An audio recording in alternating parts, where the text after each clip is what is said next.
Olá, tudo bem com você? A gente já começou a fazer o nosso plano de negócios, não é verdade? A gente partiu lá do Canvas, depois trouxe algumas informações do Canvas, aquelas referentes aos clientes, para a gente construir os nossos dois primeiros itens do plano de negócios, que foram a análise de mercado e o plano de marketing.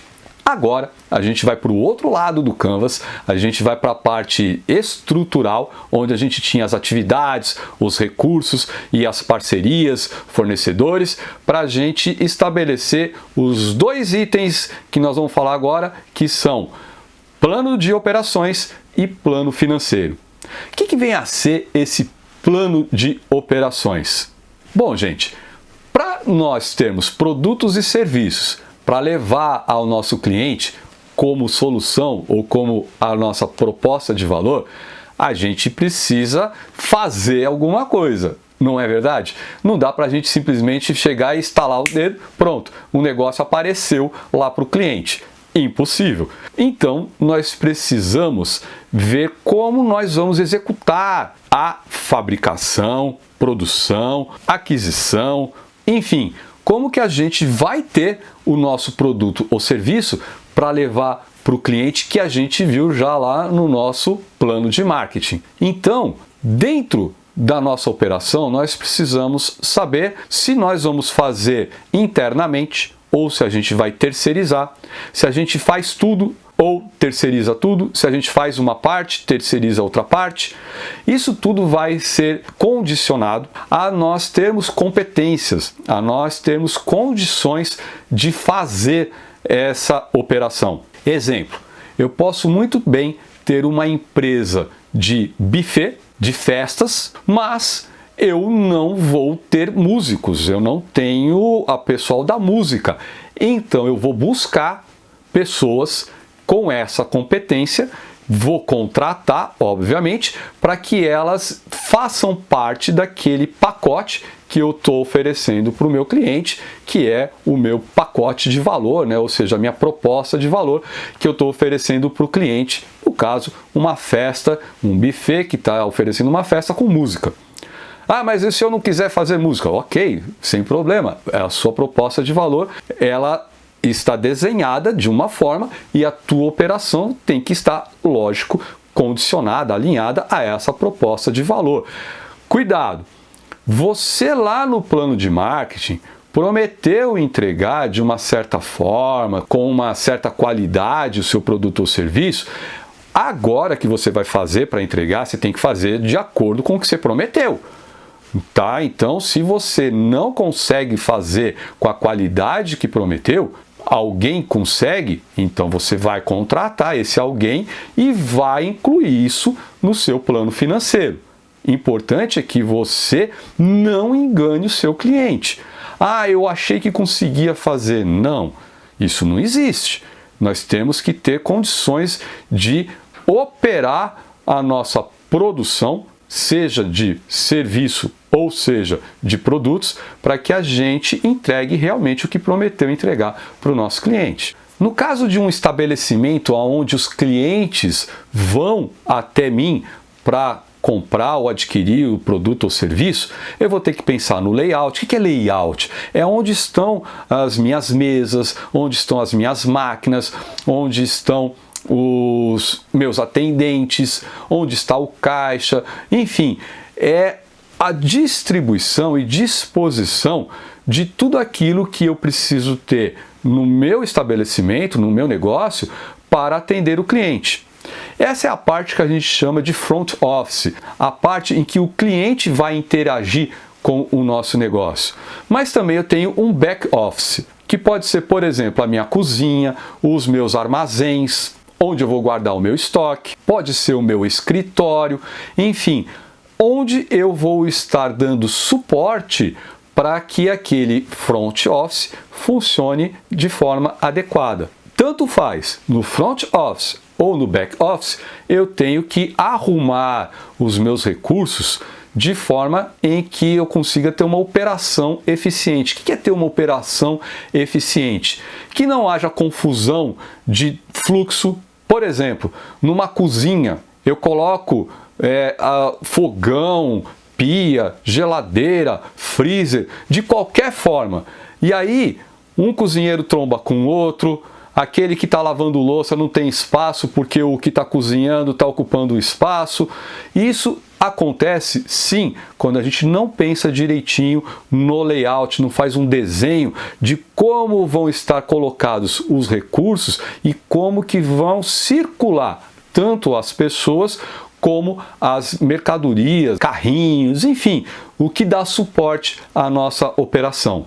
Olha, eu garanto para vocês, muitos negócios perdem em eficiência, geram custos adicionais, tem desperdício justamente porque não tem um layout, não tem um arranjo dos recursos feito de uma forma eficiente, bem pensada, bem planejada, e aí vira uma verdadeira bagunça.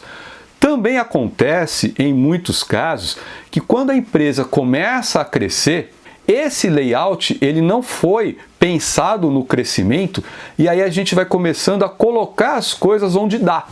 E isso acaba fazendo com que a operação se torne ineficiente ou prejudicada justamente por conta desses atropelos que acontecem, porque a operação cresceu e não havia condições de fazer essa operação no layout que a gente tinha antes. É um momento que talvez esteja sinalizando para você que você precisa pensar em mudar as instalações físicas para que você possa operar na nova situação de tal forma que não gere problemas, ineficiências, retrabalho, enfim, perdas ocasionadas por esse arranjo físico mal elaborado, porque cresceu a tua operação. Bom, eu falei para vocês aí do arranjo físico, dos equipamentos, onde eles vão ficar, as pessoas. Tudo isso vai acabar refletindo ou vai ser dimensionado também em condição ou condicionado com a capacidade que você quer ter instalada. Claro, essa capacidade ela tem que estar alinhada, dimensionada de acordo com o que você enxergou como demanda lá quando você calculou o teu segmento de mercado, qual era o público e quantos eram os seus clientes a serem atendidos. Cuidado, capacidade não é só o volume total, mas o volume em um determinado período de tempo. Então, alguns negócios acabam tendo picos de demanda em certos horários e em outros horários eles praticamente não têm demanda. Isso vai interferir no atendimento se a gente não tiver com a capacidade dimensionada para variar de acordo com essa variação da demanda, com esses picos. O que pode acontecer? Filas, má qualidade no preparo das coisas, dos produtos, dos serviços, correria, né? Ou também ociosidade. A gente vai ter lá recurso parado, gente parada, por quê? Porque não tem demanda. Então, a nossa capacidade tem que ser pensada na quantidade a ser produzida em um determinado período de tempo, para que a gente possa oferecer o que o cliente quer, com a qualidade que a gente está prometendo, dentro daquele período em que nós vamos ter a demanda. E aí a gente tem também a necessidade de desenhar o nosso processo. Por exemplo, eu falei de uma lanchonete.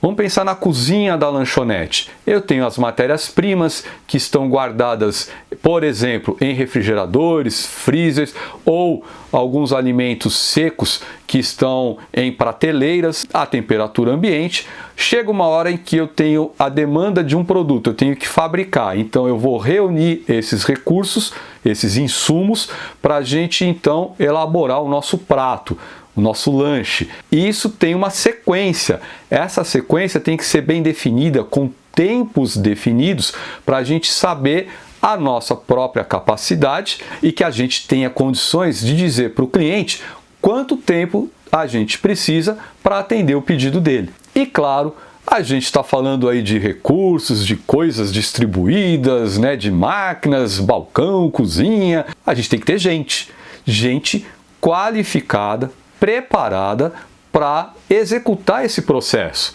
A gente falou que tem o processo, tem as etapas, e em cada etapa a gente tem uma operação diferente. Vai ser feito automaticamente por máquinas, vai ser feito por pessoas manualmente, vai haver uma combinação dos dois. Como que a gente vai executar essa operação? No caso então das pessoas, elas têm que estar preparadas, elas têm que estar conscientes do que ela está fazendo e como o que ela está fazendo participa do todo da construção desse produto ou serviço até chegar lá no cliente. É verdade, gente, é importante isso. É importante que as pessoas percebam, essas pessoas que estão ali no operacional, percebam que o que ela está fazendo tem importância sim para aquele produto, aquele serviço que o cliente está consumindo, que ele está adquirindo. E não simplesmente que ele faz a parte dele, faz o que ele tem que fazer e pronto. Quando ele tem a sensação de que ele faz parte desse todo, ele faz com mais cuidado, ele faz com mais cautela, já pensando em como que vai ser usado esse produto ou serviço. Garanto para vocês, isso funciona e muito. Mas é claro, essa é a parte mais psicológica, a parte que envolve atitudes das pessoas, mas também tem a parte técnica. Tem que ter gente preparada, treinamento para essas pessoas, enfim, a qualificação para que as pessoas façam essas operações, executem o seu trabalho de acordo com o que a gente precisa. Então, nesse plano operacional, vamos voltar lá para o nosso Canvas, eu acabei falando do que?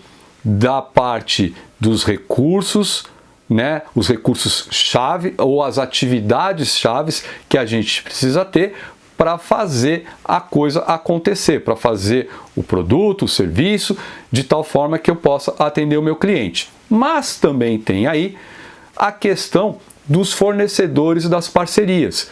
Porque se eu decidir terceirizar uma parte, se eu quiser contratar um parceiro, a festa, por exemplo, eu vou fazer a festa, mas a quantidade de convidados que tem, eu não tenho condições de atender sozinho. Então eu vou buscar um outro buffet, um colega que eu conheço e vou falar para ele se ele não quer participar comigo para atender esse cliente. Isso é possível, faz parte daquele quadradinho lá do Canvas, das parcerias, dos fornecedores. Eu vou ter também os meus treinadores, né? Eu vou ter empresas que vão me ajudar a contratar. Então, tudo isso acaba interferindo nesse nosso plano operacional. E tudo isso, obviamente, vai ter custo, vai ter então uma necessidade de desembolso de recursos financeiros para fazer isso operar. Então, vamos partir para o nosso plano financeiro? Afinal, a gente já tem as informações do que vai gerar receita, como que essa receita vai acontecer e também da parte que vai gerar custo, que vai acabar levando o nosso dinheiro para poder operacionalizar, para pôr em operação o nosso negócio. E o plano financeiro, ele é bastante delicado para a gente considerar o que tem que ser considerado para depois não ser pego de surpresa. Olha, tanto é importante que vocês vão ter um outro vídeo onde eu vou explicar na tela do computador como que a gente pode executar com um exemplo esse plano financeiro. Agora eu vou te falar o que faz parte desse plano financeiro, mas a melhor forma da gente entender, da gente aprender é praticando. E um exemplo ajuda nisso, mas para não ficar muito denso nesse vídeo, aqui eu só vou dar essa explicação dos seus componentes e no outro, então, eu vou falar detalhes, item a item do plano financeiro, para a gente poder aprender realmente a fazer um bom plano financeiro. Tem um detalhe. Em alguns casos, eu conheço muitas pessoas e, honestamente, eu concordo com essas pessoas que o plano financeiro ele faça parte do início do nosso plano de negócio, pensando na viabilidade. É que é complicado falar isso, porque afinal de contas, como é que eu vou calcular a minha receita se eu não sei o tamanho do mercado? Como é que eu vou calcular o meu custo se eu não sei quanto eu vou ter que comprar de equipamento, quantas pessoas eu vou ter que ter trabalhando? E é claro, isso acaba interferindo no nosso plano financeiro. Mas existem ferramentas para avaliar, para analisar a viabilidade do negócio que a gente pode fazer de maneira prévia para ver se a gente continua. Então a gente pode ter essa prévia, essa análise financeira da viabilidade do negócio em primeiro lugar, e agora com os detalhes do nosso plano de marketing, segmentação de mercado e o plano de operações, a gente detalhar então o nosso plano financeiro. Aqui, nesse item do plano de negócio, nós vamos colocar quais são os investimentos necessários. Se nós vamos comprar um imóvel, se nós vamos alugar, se nós não vamos ter instalações físicas, mas vamos investir em tecnologia da informação, porque a gente vai operar remotamente. Se nós vamos investir em propaganda, em lançamento, enfim, tudo aquilo que a gente precisa gastar e investir antes mesmo do negócio começar a funcionar. Também faz parte do plano financeiro um item fundamental e que às vezes derruba muita gente. No outro vídeo vou explicar com bastante cuidado, que é o capital de giro. O capital de giro, ele é fundamental para que em situações de falta de receita, em situações inesperadas, que a gente tenha condições de ultrapassar esses momentos difíceis, porque a gente tem já um capital separado, um capital reservado para essas situações, ou seja, para o negócio não parar, para ele funcionar. Por isso chama capital de giro, que o nosso negócio continue operando, funcionando, independente de situações adversas e que a gente esteja, por exemplo, com problema de geração de receita. Nós vamos dimensionar financeiramente o estoque inicial. Tem negócio que não tem estoque, ok, mas nós vamos precisar dimensionar quando necessário esse estoque de materiais, de insumos que vão fazer parte então do início da nossa operação. Além desse estoque inicial, também a gente vai ter que saber qual é o estoque que a gente vai manter para girar o negócio. Se a gente não tiver uma boa gestão de estoques, não saber os custos que vai ter, nós corremos riscos de ter estoque estragado, perdido, e isso vai fazer com que os nossos custos se elevem, atrapalhando o nosso resultado financeiro. Bom, deu para perceber que isso que eu falei é a parte de custos, não é verdade? Do que a gente vai gastar, a gente vai investir, o que a gente vai estar executando durante a nossa operação e que precisa então de recursos financeiros.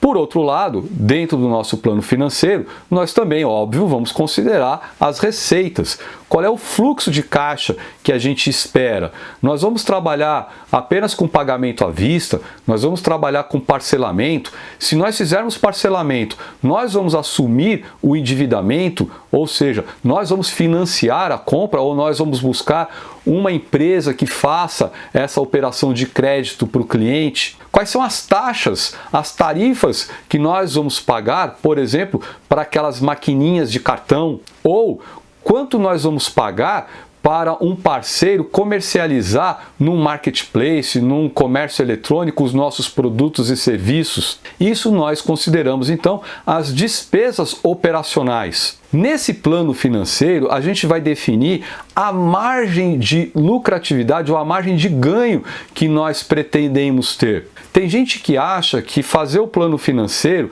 é ver quanto você gasta e quanto você quer ganhar de lucro, e aí coloca o preço, então, essa diferença, e aí sai negociando, comercializando seu produto e serviço. Não, nós temos despesas operacionais, nós temos despesas que nós chamamos de custos fixos, custos variáveis, impostos a pagar. Todo esse levantamento, então, dos nossos custos e despesas que nós vamos ter na nossa operação, a gente vai agora quantificar para que a gente possa trabalhar em cima daquela margem que eu disse que eu quero ganhar, para aí sim eu saber qual é o preço de venda que eu posso praticar. Pode ser que eu chegue à conclusão que o preço de venda que eu quero para ter aquela margem de ganho é um preço muito alto, muito acima do que se pratica em produtos ou serviços similares no mercado. E aí, naturalmente, vai ser difícil eu atrair o cliente para o meu negócio que está começando agora, sendo que eu estou com um preço muito diferente dos meus concorrentes ou do mercado. Conclusão: ou eu vou ter que diminuir essa margem de ganho, ou eu vou ter que ver onde eu estou gastando muito para poder reduzir esse custo, essas despesas, para garantir ainda a margem de ganho que me interessa, para eu ter um preço final que me dê um mínimo de confiança de que o cliente vai realmente comprar, adquirir esse meu produto ou serviço. Porque senão, aquela receita que eu estou esperando com aquela quantidade de produtos e serviços vendidos, ela não vai acontecer. Se ela não acontece, lembra que eu falei que eu tenho custos fixos e variáveis? Os variáveis, eles só vão acontecer se eu produzir o produto ou serviço. Mas os custos fixos, esses eu vou ter que assumir independente de estar produzindo ou não, de estar vendendo ou não. Portanto, se eu não tiver a receita que eu queria, ou seja, ela for menor, e eu não conseguir suprir pelo menos os meus custos fixos mais os custos variáveis daqueles itens que eu vendi, eu vou entrar no prejuízo. E isso se mantendo, o que vai acontecer com o meu negócio? Eu vou quebrar. Então, gente, é importante essa parte da análise financeira para que a gente tenha um resultado operacional satisfatório, que a gente chama o quê? De trabalhar no azul, né? Ou seja, ter lucro. Outros itens fazem parte desse plano financeiro e, inclusive, é nesse plano financeiro que a gente vai fazer uma estimativa do retorno do investimento. Então, é aí que a gente vai calcular, dependendo do que a gente espera receber como receita durante um período, quanto tempo a gente leva para ter pago aquele investimento inicial que a gente falou. Isso a gente chama como? De payback. Payback é o tempo que você precisa para ter de volta o dinheiro que você investiu, e a partir dali a gente já tem o nosso investimento pago e o nosso negócio começa a andar então no azul,